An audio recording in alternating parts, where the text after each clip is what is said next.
नमस्कार, वाळवण recipe series पाहत आहोत। यामध्येच आज आपण बनवणार आहोत पोह्याची कुरडई। ही कुरडई तळल्यानंतर अगदी तिप्पट चौपट पांढरी शुभ्र फुलली जाते। कुरडई बनवताना कुठेही तेलाचा वापर केलेला नाही, त्यामुळे कुरडई वर्षभरासाठी आरामशीर टिकली जाते। कुरडई खाण्यासाठी अगदी खमंग खुसखुशीत बनवून तयार होते। कमी साहित्यामध्ये कमी वेळेमध्ये तयार होणारी ही पांढरी शुभ्र कुरडई असणार आहे। व्हिडिओला सुरुवात करूयात। ही कुरडई मी तुम्हाला 2 वाटीच्या प्रमाणामध्ये बनवून दाखवणार आहे। जर का तुम्हाला ही कुरडई जास्त क्वांटिटीमध्ये बनवायची असेल तर हेच प्रमाण तुम्ही दुप्पट तिप्पट करू शकता। या ठिकाणी बघू शकता मी एका चाळणीमध्ये 2 वाटी इतके जाड पोहे चाळण्यासाठी घातलेले आहेत।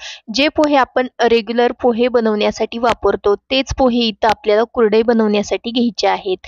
हे पोहे आपल्याला अगोदर स्वच्छ नीट करून घ्यायचे आहेत। नीट करून झाल्यानंतर एका प्लेटीमध्ये हे पोहे मी काढून घेतलेले आहेत। त्यानंतर यामध्ये आपल्याला खूप सारं पाणी घालायचं आहे आणि हाताने चोळून हे पोहे आपल्याला 2 पाण्याने स्वच्छ धुवून घ्यायचे आहेत, जेणेकरून यामध्ये काही धूळ कचरा असेल तो पूर्णपणे निघून जातो।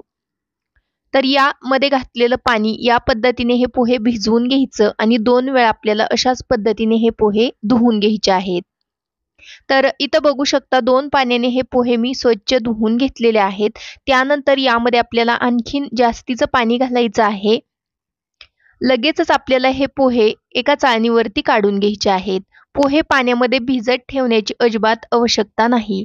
फक्त पोहे 2 पाण्याने धुवून घ्यायचे आणि पाणी घालून अशा पद्धतीने चाळणीवरती नितळण्यासाठी ठेवून द्यायचे आहेत। एक्स्ट्राचं पाणी आहे ते निघून जाण्यासाठी या पद्धतीने हे पोहे आपण चाळणीवरती काढत आहोत। त्याचबरोबर पोहे परफेक्ट असे भिजावेत यासाठी आपल्याला हे पोहे चाळणीवरती काढायचे आहेत। अशा पद्धतीने वरच्या बाजूने अगदी थोडंसं प्रेस करायचं आणि वरच्या बाजूने पाण्याचा थोडासा शिंतोडा द्यायचा आहे आपल्याला, जेणेकरून पोहे अगदी छान असे भिजले जातात। याच्यावरती झाकण ठेवूयात आणि 15 मिनिटासाठी हे पोहे असेच भिजत ठेवूयात। चाळणीवरती पाण्याचा शिंतोडा देऊन 15 मिनिटासाठी हे पोहे भिजवून घेतलेले आहेत। त्यानंतर बघू शकता हे पोहे अशा पद्धतीने भिजलेले आहेत। जास्तही भिजलेले नाहीत आणि जास्तही कोरडे नाहीत, अगदी परफेक्ट असे हे पोहे भिजलेले आहेत। शिल्लक राहिलेलं खाली पाणी आहे ते फेकून द्यायचं आहे आणि त्याच पातेल्यावरती ही चाळणी आपण जे पुरण बारीक करतो ती मी ठेवलेली आहे आणि अशा पद्धतीने आपल्याला हे पोहे बारीक करून घ्यायचे आहेत। ज्या पद्धतीने आपण पुरण बारीक करतो त्याच पद्धतीने आपण हे पोहे बारीक करून घेऊयात।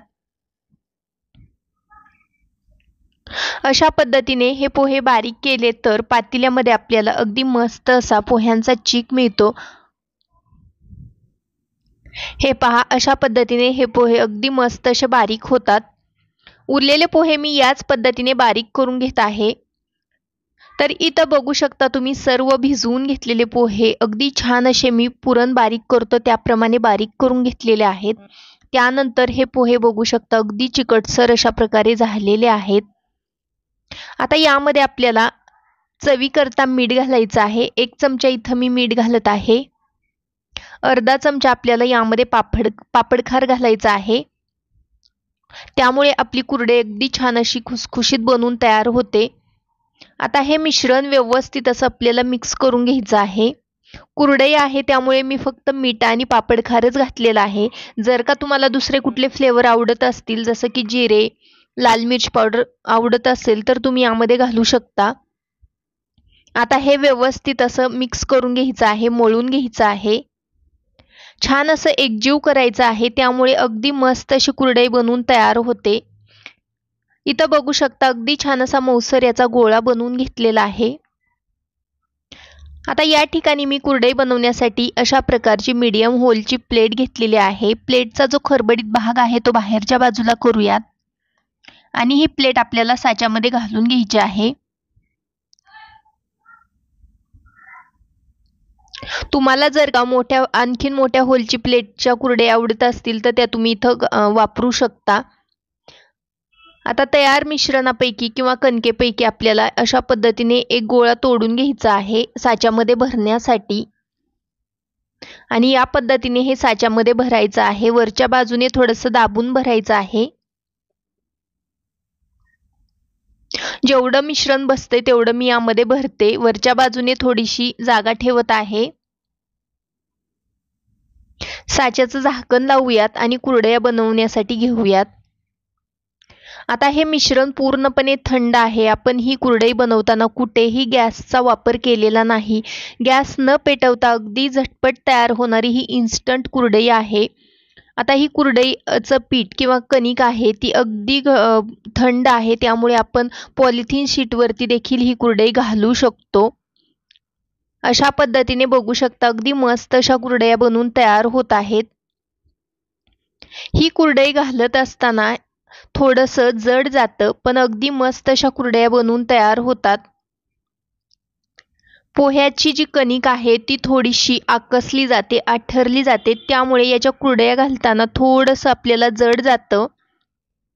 तर इथं बघू शकता अगदी मस्त अशा कुरडया बनवून तयार होत आहेत. कुरडई बनवताना मध्येच कुठेही तुटली जात नाही.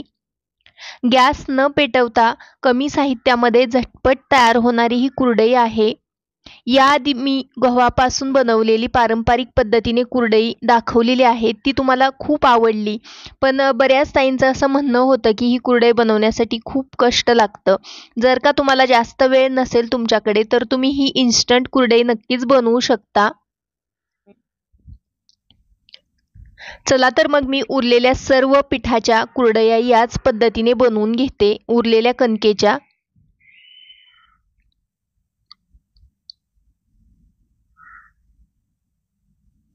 या इथं मी सर्व कुरडया बनवून घेतलेल्या आहेत. त्यानंतर तुम्ही बघू शकता कुरडया किती मस्त आलेल्या आहेत आणि 2 वाटी पोह्यांमध्ये जास्त कुरडया झालेल्या नाही. जवळपास 12 ते 13च कुरडया बनवून तयार झालेल्या आहेत आणि मोठ्या मोठ्या साईजच्या या कुरडया आहेत. तर इथं बघू शकता मस्त अशा कुरडया तयार आहेत. मी एकाच दिवसामध्ये ह्या कुरडया वाळवून घेतलेल्या आहेत. अगदी फॅनच्या हवेला देखील ह्या कुरडया अगदी मस्त अशा वाळल्या जातात, सुकल्या जातात. एक दिवस मी फॅनच्या हवेला ठेवलेल्या होत्या आणि दुसऱ्या दिवशी थोड्या वेळासाठी उन्हामध्ये ठेवल्या. एका दिवसामध्येच ह्या कुरडया अगदी छान अशा वाळल्या जातात. यामधल्या काही कुरडया मी तुम्हाला तळून दाखवते. त्यासाठी कढईमध्ये तेल गरम करून घेतलेलं आहे. कुरडई तेलात घालता क्षणी बघू शकता किती मस्त अशी तिप्पट चौपट पांढरी शुभ्र फुलली जात आहे. याच पद्धतीने मी काही कुरडया तुम्हाला तळून दाखवते. तुमच्या लक्षात येईल की सर्वच कुरडया अगदी मस्त अशा फुलल्या जात आहेत. कुरडई वाळल्यानंतर किंवा तळल्यानंतर अजिबात तुटली जात नाही. अखंड कुरडई बनवून तयार होत आहे. या पद्धतीने तुम्ही देखील ही पोहा इन्स्टंट कुरडई एकदा नक्की बनवून बघा, तुम्हाला नक्कीच आवडेल. बनवण्यासाठी अगदी सोपे आहे, खाण्यासाठी खुसखुशीत आहे. आजचा हा व्हिडिओ तुम्हाला थोडा जरी आवडलेला असेल तर व्हिडिओला प्लीज एक लाईक करा. चॅनलवरती नवीन असाल तर सबस्क्राईब करा. पुन्हा भेटू आपण अशाच एका नवीन आणि छानशा रेसिपी सोबत. तोपर्यंत बाबा.